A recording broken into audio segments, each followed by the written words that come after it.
Here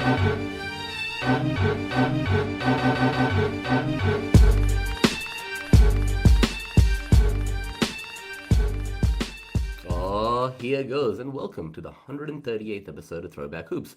Woody V's in the house. As always, please follow the show on YouTube and wherever you listen to your podcasts. I'm joined by my main man, Robbie Clayton. What's going on, brother?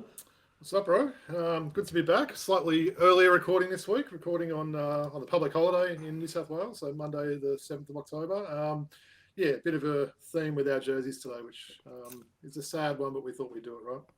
Yeah, absolutely. Let's kick things off then. So, obviously, over the last week or so, we got the news of the sudden passing of the great Dikembe Mutombo. So we decided to honor him this week and wear his jersey. So why don't you take it away? Firstly, does it sound like Woods if I say I woke a couple of tears? Because that's exactly what happened. You don't know how you're going to react to news in life. But, really sad news. Look, I'll stand up and show you the jersey I'm wearing first. This might be one of the tightest jerseys I've got, Woods, so I don't even know how I got this one on today. But I'll quickly show this one.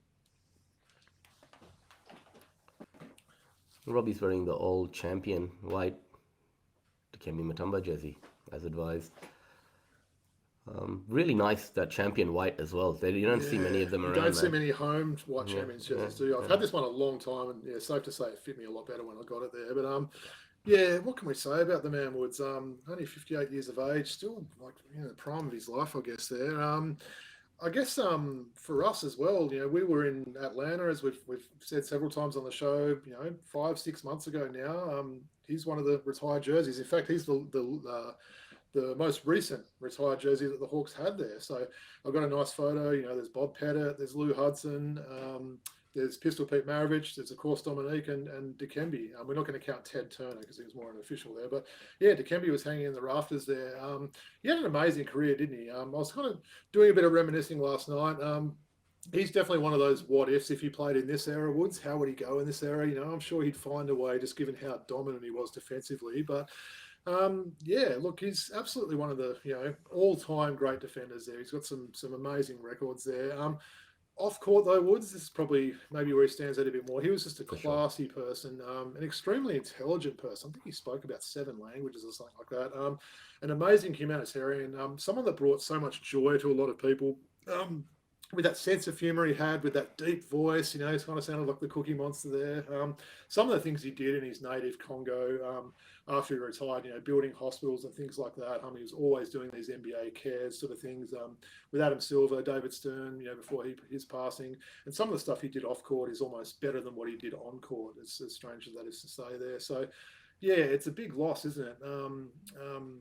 What can you say about Dikembe? It was firstly looking at it from a Hawks point of view, Woods. He was probably our best ever free agent signing, I would have thought. So might as well stand up with this jersey. Woods on cue there. So loving that jersey as well. And he was a free agent signing, right, Woods? Denver decided not to re-sign him there, and the Hawks swooped in. And straight away, I think he had 2 Defensive Player of the Years with the Hawks. Certainly multiple All-Star games. We ended up trading him on to Philadelphia in a bit of a weird trade.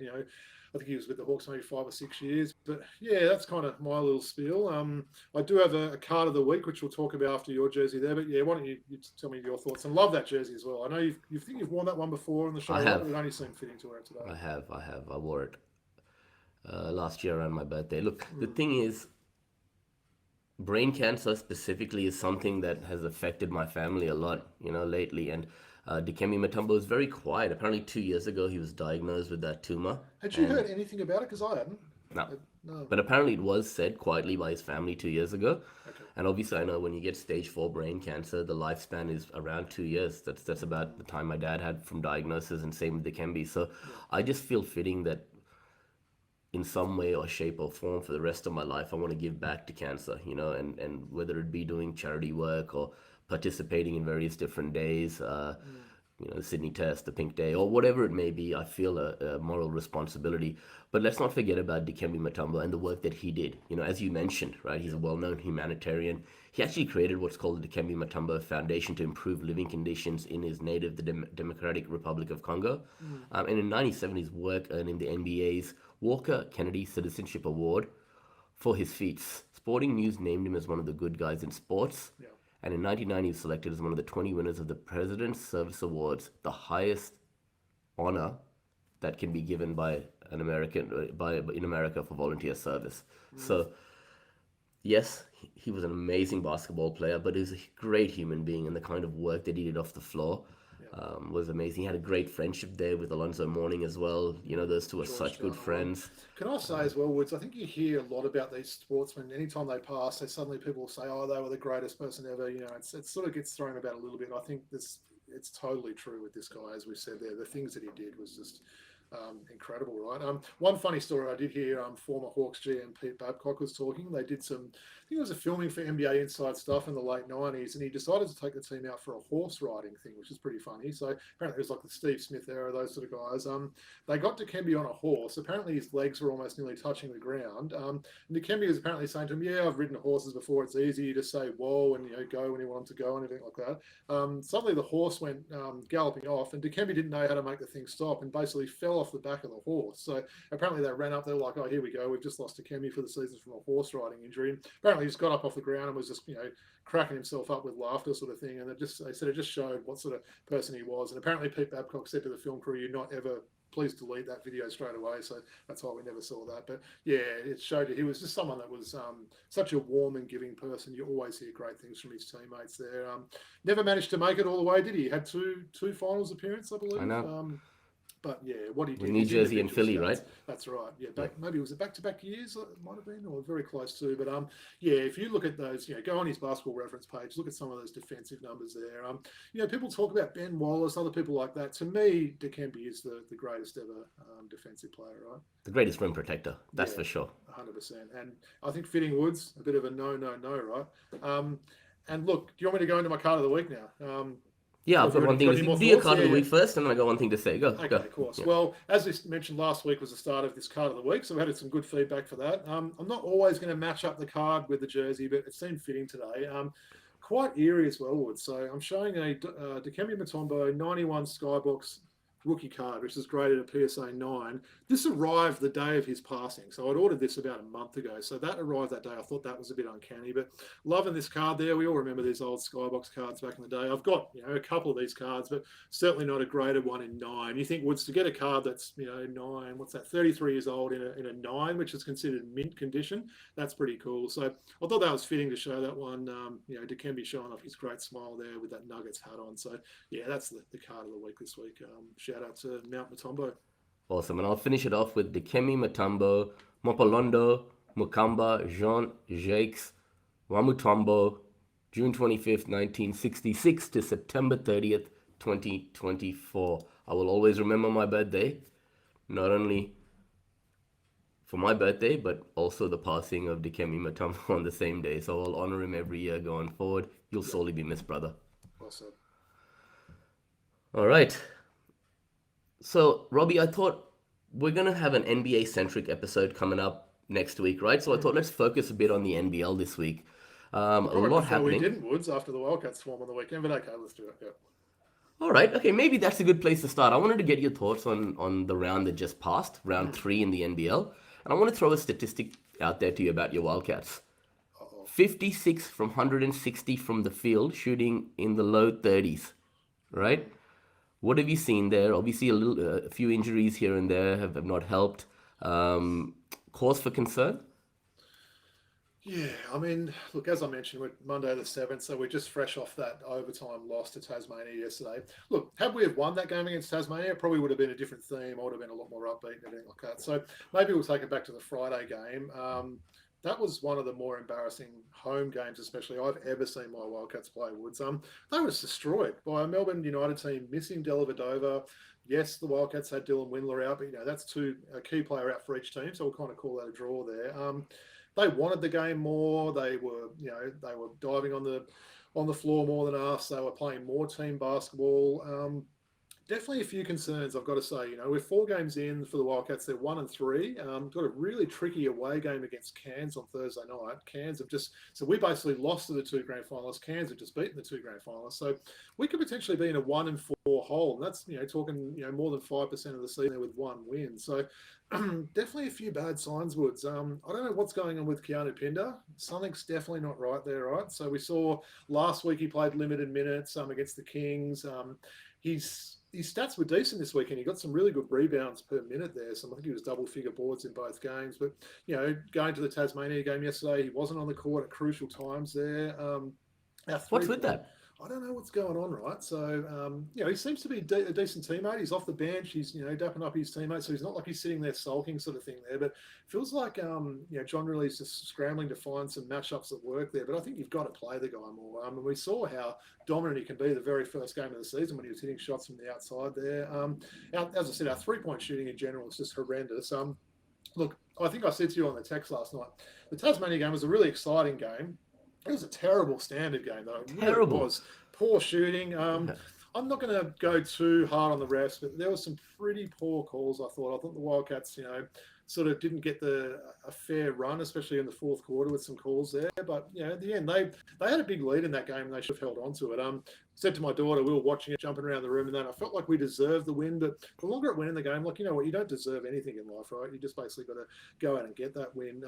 Bryce Cotton was funny for me. So if you hadn't watched that game, Woods, and you just went onto the stats page, you're like, oh, Cotton had a pretty good game. I thought he was pretty poor, to be honest. He couldn't navigate that double team well. He was two of 11 3-pointers over the course of these two games, which is unheard of for Bryce. But yeah, they needed the Wildcats. He needed to put the Wildcats on his back like Milton Doyle did for the Jack Jumpers, and he couldn't do it. So what were your thoughts on that? He couldn't handle that double well, could he? I think when Ty Webster's out of the lineup, it makes life a lot more difficult for Bryce Scott. Yeah, He's got the ball in his other hands. One that missed, right? So there were a couple of people there, but yeah. Yeah, he needs the ball in his hand a lot. His usage rate is becoming more and more and more. You were thinking that this year, let him play off the ball. The best thing about Bryce Cotton is he can move without the ball. Readjust, reposition himself. Continuously action off the ball so that he can get open for shots. When he's got the ball in his hands a lot, they send the double team to him. Ty Webster not being in the lineup obviously affected that. Elijah Pepper, Ben Henschel, these guys are new, So, a lot of these factors, it was the eye test, though, more than anything else over the last couple of games that really concerned me. And obviously Todd Withers coming into the lineup now. What's going on with Dylan Windler? It makes you think if they've put him in straight away, maybe this could be a more longer-term thing. We know Dylan Windler's had some injuries in the NBA. He hasn't played a lot in the NBA, but when he's been on NBA rosters, he has suffered various injuries there. So that is a concern, isn't it? He was so good in that, last that game against the Kings, right? So he showed a lot of signs there. I thought Withers was pretty good. He came out, he knocked that three-pointer down. Loved that coaching move that really had, putting him on Jordan Crawford. I thought that was a really good move, and something you might see some other teams do. Jordan Crawford was a non-factor.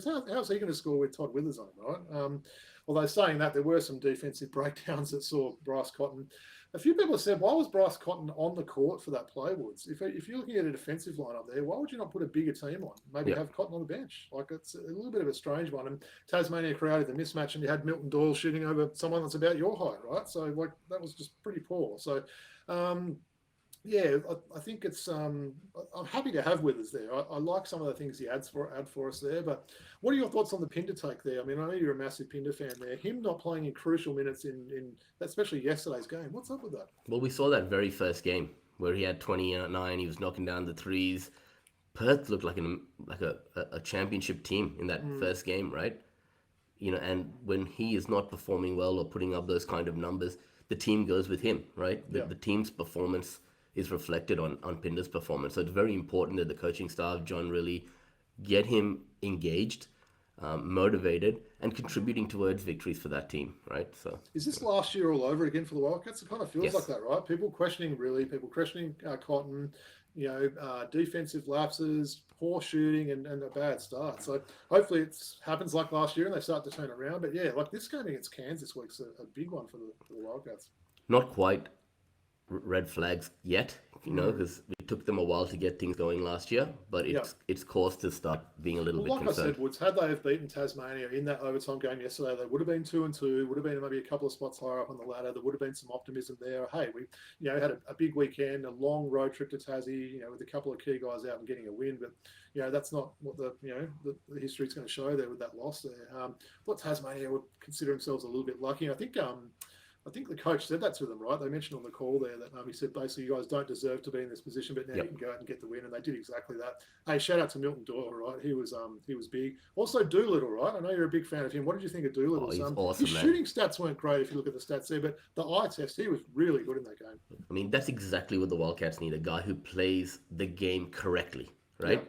It's not about getting his. He'll do whatever is required for his team to win, right? Whether that be, getting a rebound or setting a screen, or if he has to knock down that open corner three, he can do it, right? So Yeah. you know why that front office was so keen to bring him back this year, Yeah. because that's the kind of character that the Wildcats. He's a perfect Wildcats guy, right? Absolutely. Yeah.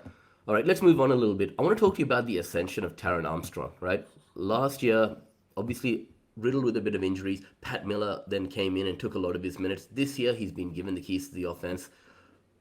Great weekend for Cairns to start off with. Yeah. Won both games. My Taipans are, I'm not just saying it, they're looking good, right? And They Taron really are. Armstrong Yeah. looks like he's got an NBA level talent, potentially, right? I almost think a few people might have forgotten about Taron Armstrong Woods. I must admit, I didn't see a lot of the game yesterday. I do plan on watching the game against Melbourne. But that Friday night game, my goodness, he was amazing, wasn't he? He's so talented. He plays hard at both ends, runs the show so well. I don't think he's got a weakness in his game, right? He's athletic. He can shoot, gets to the basket, great defender. I love the way he put the team on the back on that Friday night game. Got to the hoop, had some crucial plays, maybe a couple of 3-point plays, if I'm not mistaken there, Wood. So, look, 22 years of age. I think if he keeps playing like this and staying healthy, he's not going to be in this league a lot longer. Right? No. And sneaky hops as well, Oh, absolutely. right? Yeah. So is he draft eligible? What's the deal Yep. with that? He So will be. like this season it would be, would it? He will Yeah, be. I know there's people certainly are aware of his his play over in America and everything like that. So I'd love to see him get drafted. Yeah, and obviously Coach Ford is going to be good for him, right? He's good at developing young talent, and then having guys, Kyle Adnam coming in, a veteran, Yeah, is not going to be bad for him that's this a year. good point. Having Rob Edwards there, Cairns is looking good, and they're a fun team to watch. So I think we watch this space, right? While we're talking about Cairns Woods, I want to give a shout out to Kyron Galloway. He Yeah, looks like he's taken another leap in his development there. He's a much improved shooter, isn't he? I think that was always a knock on those Galloway brothers there. The shooting perhaps wasn't amazing there. He might have hit four threes yesterday. Looked really good there. This really seems to be a team that's on the same page and playing for each other, and that's just the hallmark of an Adam Ford team, right? So, yeah, I think again, maybe not yourself, but I think pretty much the whole basketball public has slept on Cairns there, and they'll probably end up going better than what everyone was thinking. well, yesterday Tanner Groves was the last minute pullout, right? So the start went to Galloway. He Yeah. really stepped up, and then AK Gak. I know you've been a big fan of his over the Yeah. years. He's just not really showed his potential yet. But yesterday, 14 points, 8 boards, next man up mentality. He's really been itching for this opportunity, and I think he's going to get it this year. Summer league, tryouts and everything in the NBA, even a couple of years ago now. So he's someone that, he's bounced around a little bit now. I think again, Adam Ford getting the best out of players there, but they're a pretty dangerous team, aren't they? For sure, Yeah. for sure. All right, Mike Wells decided to play Isaac and Trez together in the starting lineup, and it was a great weekend for Adelaide. 2 victories, one against Illawarra.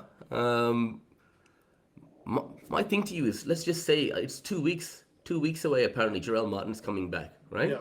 Could we see a scenario where Jarrell Martin comes off the bench, maybe takes Lat Mayen's minutes, and Isaac and Trez start as his conditioning, as Jarrell Martin's conditioning gets up to speed, right? I mean, I'd love to see them, hold on to Trez and get Jarrell Martin here. Look, it was a bit of a coming out weekend for Isaac Humphries, wasn't it? He was really good. I think he's a smart player, right? He was always going to adjust and find the best way to play with Trez and get involved more in the offense there. So great signs for them, right? I know we watched the Thursday night game over at my place. Shout out to the end of season little team duo I had there. But yeah, that win against the Hawks was big time, wasn't it? I mean, that's a tough venue to go in and get a win there. I know there's someone that you're going to talk about a little bit that was a big part of that game for the 36ers. But yeah, if Jarrell Martin's that close, that's a pretty good sign there. Just interesting to see if that's 100% going to be confirmed. Is it just a short-term thing and Trez is going to move on? Or I guess it all depends if his phone's ringing, right? If he gets that USA area code coming up on his phone, maybe he'll answer that. But he seems to be enjoying things here. It's I think it's created a bit more of excitement for this team, right? Seeing someone with such a good pedigree playing. So no, absolutely amazing weekend for the 36ers, and you can't rule them out of finals contention if they play like this. Absolutely not. And as you said, Isaac Humphries being smart. In previous years he might have had a bit of a pout and he's not getting the ball, but he was really engaged this weekend. He found ways to get involved, and I think he's really enjoying playing alongside Montrezl Harrell, right? 100%. So awesome. Yeah, watch this space, man. Adelaide dangerous, right? Yeah. All right.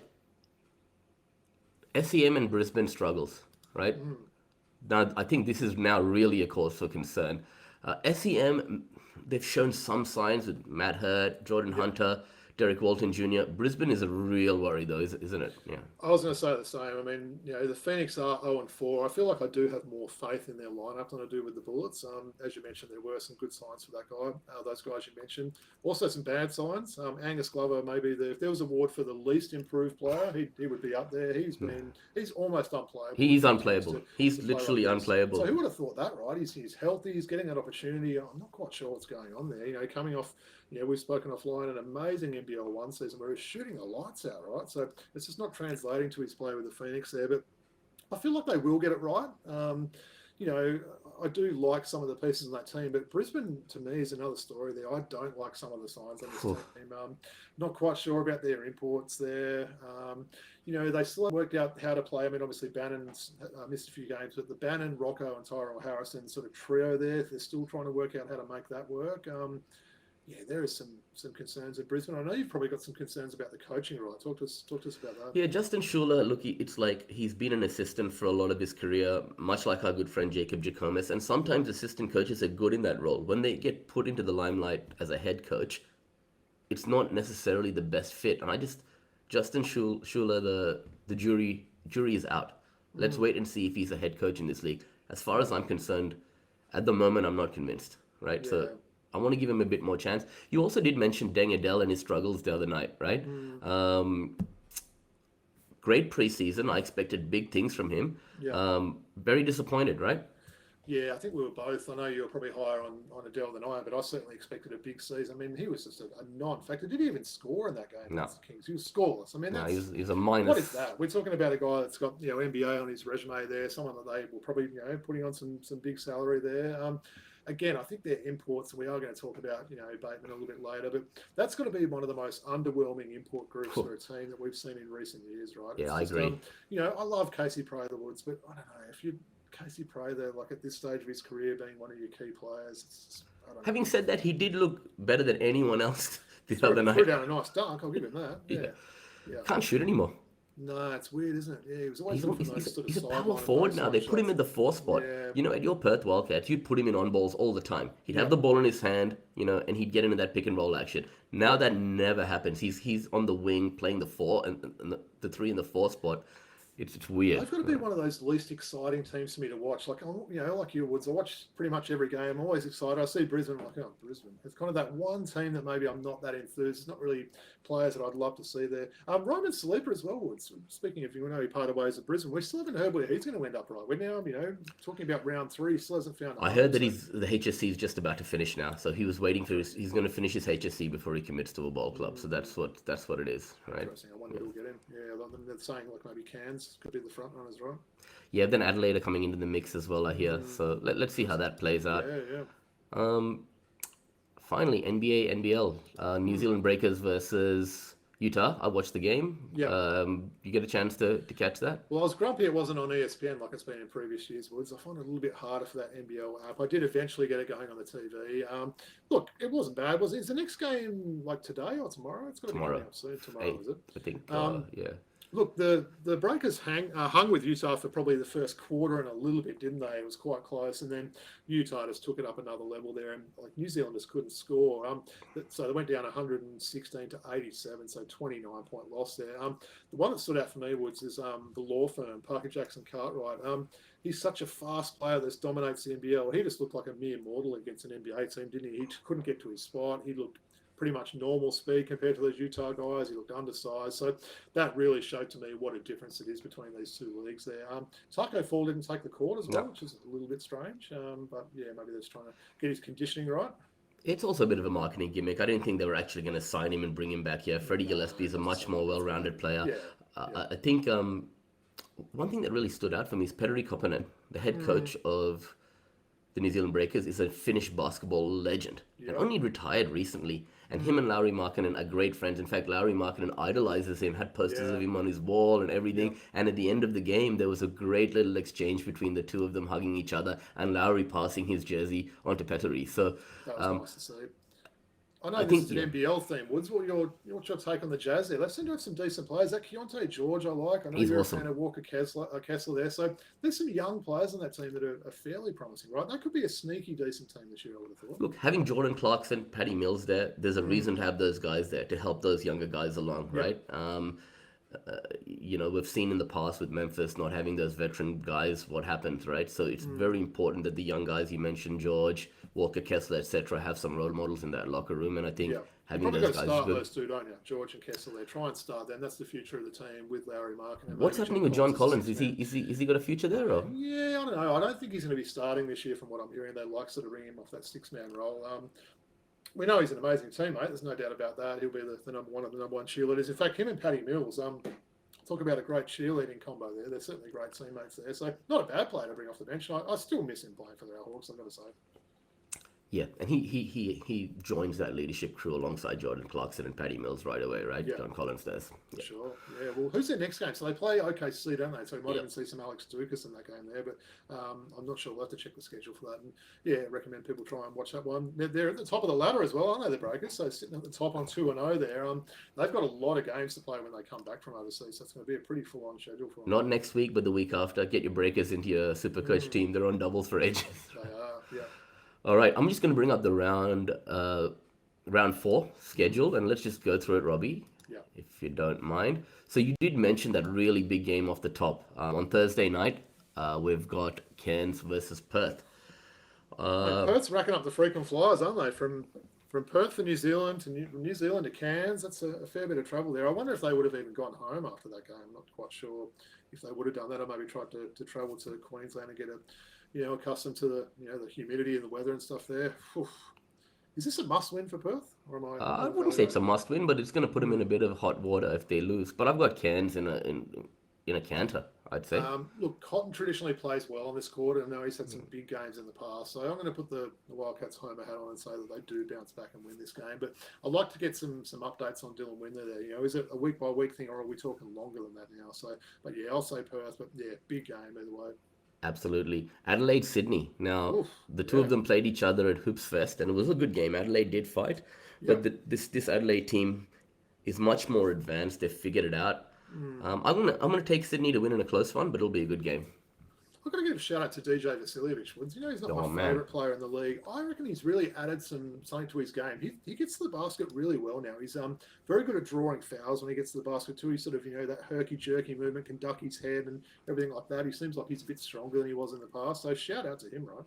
I'll tell you what, he is very good at reading what the defense is giving him and adjusting accordingly. Previously, he wouldn't take what comes to him as easily. He'd settle for shots or a mid-range or a few dribbles to the mid-range, right? Now he's attacking the rim, getting to the free throw line, understanding that he has a lot of attention on him and he can actually, create for his teammates as well. I think he's not far off an NBA opportunity. I mean, his game potentially could translate if he... And a little bit unathletic, but I agree. As someone you can bring on the bench as a microwave. In saying that, I think the Sydney All-Stars will win this one in a close game, Woods. But yeah, it should be a decent one, this one. Yep, definitely. Now, Illawarra at home to Tasmania. It's a big game too, isn't it? Yeah. Who you got? Look, I don't expect the Hawks to lose 2 in a row on their home court. They'll be pretty disappointed about the way they went against the 36ers. So I'd say they'll win that one. But look, that's going to be a cracking game. I mean, so far the game of the round. We'll see what's on the next page of games there. But not as many games, I think, this week, is there, as there was in this round 3? No, there's 6. And I actually got some feedback from some friends at the Hawks game that there wasn't even a sellout, right? There was still quite a lot of empty seats. So it'll be nice to see. We know it's school holidays. Maybe that maybe impacted things there if we want to give them the benefit of the doubt. But yeah, if you're living there, get down and see the Hawks. We're going to get down to a game this year, Woods. We've been talking about it for a while. We will do it. But yeah, that should be a good one. Yep, for sure. And actually, quick shout out to Foxy. Paul Fox, big supporter of the show. He's out. He was out of the game in Wollongong, and a huge fan of Montrezl Harrell. And maybe you tell the story. Montrezl Harrell gave him his shoes, didn't he? So look, Foxy messaged me in the daytime and he saw Trez around the stadium. I think he was staying with his lovely wife near the stadium. So met Trez, had a bit of a chat, got a few things signed. And then after the game, he managed to score one of Montrezl Harrell's shoes. So interesting, as we mentioned, he's only a size 13 Wood, so the same size shoe as me. I would have thought Trez would have been a 15 or 16, but you got that signed shoe, and you can see, there's a couple of photos that Foxy put on social media, and that Trez just looked like he was loving it. His hands, signed the shoe for him, everything like that, and that was great to see. And like we said about Montrezl Harrell, he's the guy that's bringing people to the game. I know we had some people watching that game at my place Thursday night that aren't the biggest NBL fans, but they had a lot more interest in the game, didn't they, because of Trez playing. So, shout out to Foxy on that one. I know you'll like to shout out there, but yeah, that was pretty cool to see for sure. Very cool, very cool. Okay, Southeast Melbourne, Brisbane, we've got on Saturday night. I might have to go out for dinner or something when that's on, but wow. Look, I think Southeast at home will get this one, and maybe some questions will start to be asked of Brisbane, especially from the import point of view if they lose this one. But yeah, if there's a game of the week, that's definitely the least game of the week, I'd say. Mate, I got a 3-hour layover in Perth Airport during that game, so I'll watch it somewhere. Interesting, yeah. All right, Sydney versus Cairns. The two teams, you're not going to be around to go to it. So disappointed, man. Yeah. I'm gonna have Sydney win that one at home. Yeah, Cairns, I'm picking Perth to beat them. Cairns we saw them play in that playoff series, didn't we, a year or two ago maybe, and played pretty well against Sydney. But yeah, I make a few jokes about calling the Sydney All-Star team. I find it really hard to pick against this team, Woods, at home. So both teams are doubles this week, but yeah, I'll say the Kings will get that one. I'll agree. Look, Cairns could win both or lose both. I wouldn't be surprised, with either, right? Yep. All right, Melbourne versus Adelaide, last game of the round. So Melbourne's got a bit of a break, don't they, between games there? Yep. Like a full week off between games is a bit of a luxury there. Yeah, it should be a good one. Obviously, Delhi's back and played yesterday. I'd say Melbourne in a close one against the 36ers. Yep, I'm going to agree with that. All right. I thought let's just do some NBL True or False, Robbie. Obviously, it's been some great feedback about our True or False section, so I thought let's just keep it going, right? So I'm going to throw a few things out to you, and maybe you can say True or False and give me a quick reasoning behind your thinking, right? They're not all going to be about Perth, are they? No. None about Perth. None about Perth. Phew, lucky off the hook. All right. The Brisbane Bullets should part ways with James Bateman right away. Absolutely true. Look, I think we can see he's not up to NBL standard, Woods. I think anyone that's watched a Brisbane game can see that this year. You want to give these guys the benefit of the doubt and give them a few more games, but sometimes you've got to, sort of get that pride pass and sort of say, look, maybe we made a mistake, an error of judgment on what we thought he could do for the team here. So, look, perhaps there could be some guys with some cuts coming up in the NBA. We know, training camp and everything, pre-season NBA. So maybe they'll wait a little bit longer and see what they can find, see if there's any scraps there. But I definitely think they do. What are your thoughts on that? Look, for years we said Brisbane need a proper point guard, right? Nathan Sobey is not the answer. Yeah. And they brought in Shannon Scott last year, who was injured pretty much all of last year, who would have been a good fit, I would say. And he had a second year on his contract this year, and they just waived him and paid him out and said, go home. Yeah. And they brought in James Bateman, right? In hindsight, maybe a fit Shannon Scott. I know I'm biased because I'm a big fan of his, but in hindsight, if they could have that back and have the opportunity to have Shannon Scott, I think they would, right? Didn't Bateman come in with that reputation as being a great shooter as well? So I think just all these things that he's supposed to be. I keep mentioning he was good. Was at the Israel League. Yeah, all Israeli first team, man, right? Here. Maybe that Israeli league is is not quite what we sort of maybe think it is, but yeah, pretty disappointing so far. I said that on one of our group chat, one of the chats I'm on, NBL chats I'm on, and someone said back to me, Woody, this ain't no cupcake league. When I said that, he was all Israeli first team. So yeah, I think the quality of the NBL is really good. So that plays into it. Okay, Mike Kelly will still be Southeast Melbourne's head coach at the end of this season. True or false? Unfortunately, I'm going to say false, Woods. I don't think he's going to be able to do enough to save his job. I think the standard in the league in general has improved. We mentioned that in our pre-season previews. Even if they get a bit of a run on, we know it's a new team, so it's a hard one for him to work with there. I just don't know whether they've got enough to keep him in that role there. I'd say, what if the Southeast wins 9 or 10 games, Woods? I don't think that's enough for him to bring him back.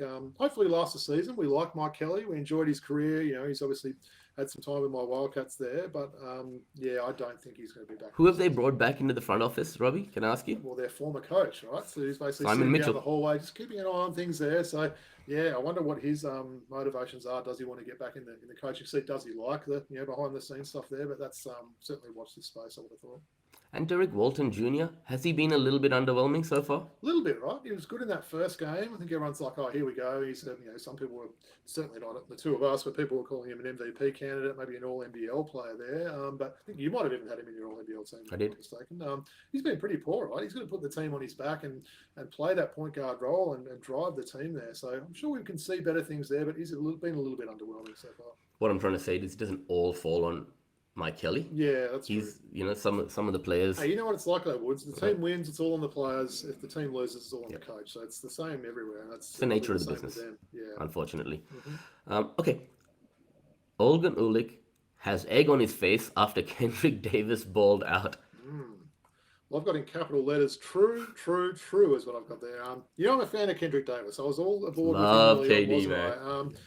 I don't know. I thought it was a pretty bad look for Olgun there. His comments almost felt a little bit personal there. I'm not quite sure what the agenda was or where they were coming from there. But absolutely, he's got egg on his face. I mean, Davis was the absolute standout player in that huge win in the Gong. We know Illawarra Woods. They've got some great defensive players, especially in the backcourt there. No one could stop him. Didn't matter if you put Wani, you put Dave O'Hickey, you put any of these guys there. No one could stop Kendrick Davis. He had it going early on, didn't he? He's got such a great hesitation sort of dribble. That forgotten sort of long 2-pointer that he's so good at there. I love the way he plays there. He's exciting, right? And he measures up that three. He does, he takes a second, measures it up, and he's got a great stroke. And he played with so much poise. His decision making in transition, his ability to find, he found Jason Kidd with one awesome pass for a transition three when he could have found Isaac under the ring, but he's making the right decisions, the right reads. And someone said on Twitter to reply to Olgun, hey, Kendrick, good on you for taking Olgun's years and years of playing experience and his knowledge of the game and giving his feedback on how you're playing, man. In sarcasm to sort of say, don't worry about that guy. He's just a newsbreaker, right? True. He doesn't have that basketball pedigree to worry about. He's a newsbreaker. I mean, look, that's a funny one, Woods, because you can't always go against a person because they didn't play professionally. No. You and I never played professionally, but we've been around the game all of our lives there. So you take that comment a little bit either way there. But like I said, the comments felt a little bit warranted, maybe a little bit personal there. We've got quite a lot of new imports in the league this year. Davis is certainly up there, isn't he, in terms of these new imports? And look, you know what? Yeah, he is. And you know what? I don't mind if a media personality is going to light a rocket under someone and he's got a chip on his shoulder and he comes out and shows that. These are the kind of storylines we want to see in the NBL, right? Yeah. Obviously, without things getting personal. That's right. Yeah. For sure. All right. Really exciting. And Colin Sexton, I see the similarities. Yeah, true. Like a little bit on the look as well. Say the hair does it as well. Okay, cool. Xavier Cook's shooting stroke is looking nice. 70% from the free throw line and 60% from the 3-point line through 4 games, Robbie. True or false? I'm going to say true-ish for this one. So I certainly couldn't say false. There definitely does seem to have been improvements in his mechanics. Maybe that's just from having that NBA coaching, and I think that was certainly good for him his time with the Wizards there. Yep. So, look, as I said, true-ish. It's only 4 games in, but look, if he continues to show these strides there, this could spell big trouble for the rest of the comp, right? Because that was always a knock on him, right? Can he knock down clutch free throws? Can he stretch the floor there? If he can continue to do this, he'll be about as a complete player as you get. Because he can handle the ball for a big guy. We know how good defensively he is. We know he's such a great rebounder, hustler. But if he can add some consistent shooting there, he might go back to the NBA. You never know. I'll tell you what he's done. He's just catching and shooting corner threes now. That's the only shot he's taking, a wing or a corner three on a catch and shoot, right? And that's the easiest shot, the shortest shot. Could you pitch that, Woods, those very first seasons where you were going to Kings games and see Xavier Cooks that he'd be knocking down corner threes? I mean, he didn't even attempt shots like that back in the day, did he? So, No. Yeah. And you would tell him not to. No, of course, you wouldn't want it. And you would sort of, every time he got to the free throw line, you'd be like, oh, no, this is going to be an adventure. But yeah, you're right, 70% from a big guy there, you'd take that for sure. Yeah, and he's shooting, 7-8 free throws a game. It's not a small sample size. So if this can continue, it's good, right? Okay, some of the work done by the NBL commentary team this season leaves a lot to be desired. True or false? I'm going to put my positive hat on this one, Woods. I'm going to say maybe false. I don't see much difference between the NBL commentary this season as there was to last year. Seems pretty similar to me. Firstly, in a positive, I like the fact that they are at a lot of games now. They're not sitting in a studio all the time. Look, there's a couple of guys that I don't love commentary. I'm not going to throw them under the bus on this podcast. Just maybe just from the way they go on about past careers, or even just their voices sometimes can be annoying. People might hate our voices, who knows? But I don't think so. You're always seeing on social media. I mean, who are the three things that people are going to pick on social media, right? Team coaches, NBL commentators, and NBL refs, right? They're always the three they're going to sort of get a hard time from people there. So, and look, I have seen the comments, Woods. There's people that aren't happy with some of the people. Look, I don't want to stir a controversy there. There's certainly people mentioning that they've really been a big drive for female commentators now. That's very evident, right? And we're supportive of our girl ballers and commentators. I know a lot of people aren't totally pleased with that, but yeah, what are your thoughts on that? I'm going to say false. I'm going to say false too. There's been a lot of rhetoric around NBL Twitter and social media with people being very harsh. I think they're doing a great job. Yeah. You try and get in the chair. See if you can do better. Right? Yeah. So for someone who's actually been in broadcasting themselves, yourself being a commentator, it's not an easy job, and they just like refs, not an easy job. You turn up, you do the best you can, and I'm going to say false too. Yeah. No, fair enough. Cool. All right, man. So it's been a good episode. I just want to tease, I will be going overseas for a little bit, right? So one more episode with us, and then a couple of guests will be filling in for me, I guess, over the time, right? You want to... Just about this trip, Woods. I believe you're going over to England. You've got some meetings with some professional soccer teams and the royal family to sort of spread the word about Throwback Hoops. Is that right? No, nothing like that. Just a work trip. We're setting up our offices in London, so I've got to go over there for a couple of weeks, and with the time difference and stuff, it'll be hard to record. So you are going to be spreading the word about Throwback Hoops, though. Absolutely, man. Of course. Yeah. Absolutely. That sounds good. All right, so without a further ado, do you want to take the audience out with where we can be found and all of that information we normally provide? Absolutely, yep. So we can be followed on X at Throwbacks Hoops. Look for, I think Woody's posted the jerseys of the last week's episode. We had some nice ones there. That card of the week, Woody's going to be putting those up. How good's that card, Woods? Awesome. I actually posted your previous card of the week this morning, by the way. Yeah. Perfect. So good feedback about that. People are like, what are you going to choose next? I'm going to keep it random, right? It could be, mention the first time. It could be LeBron James. It could be Taco Fall. You never know who I'm going to be showing. So looking forward to doing that. But we can also, you can see us on Instagram there, throwback.hoops. Email address is throwbackhoopspodcast@gmail.com. So as we always say, Woods, if people have got any jersey suggestions, any thoughts, tell us what you think of this true false segment we're adding now. I know a lot of people are looking forward to the NBA season and some more NBA content, so I don't think you'll be disappointed. The next episode, or you might have teased it, Woods, it's going to be all NBA. Yep. So I'm getting a good run sheet put together for that. We're going to make some predictions, some true false. So that's looking forward to that. And then once that sort of season starts, then it'll be that real sort of split like we've done before. Also some WNBL starting soon. So we're going to try and do a bit of a preview of that, maybe one of those weeks where you're overseas. So looking forward to that, right? Yeah, maybe get your center to come. It's going to come. Yeah. Sure. Yeah, cool. And Patreon. Yeah. Thank you. Anyone who wants to jump on Patreon, pledge their support. We really appreciate it. Robbie, any final thoughts? No. No. Dikembe Mutombo. Yeah. You will be sorely missed, Dikembe. Much love from Robbie, Woody, and the whole team at Throwback Hoops. Until next week, peace out.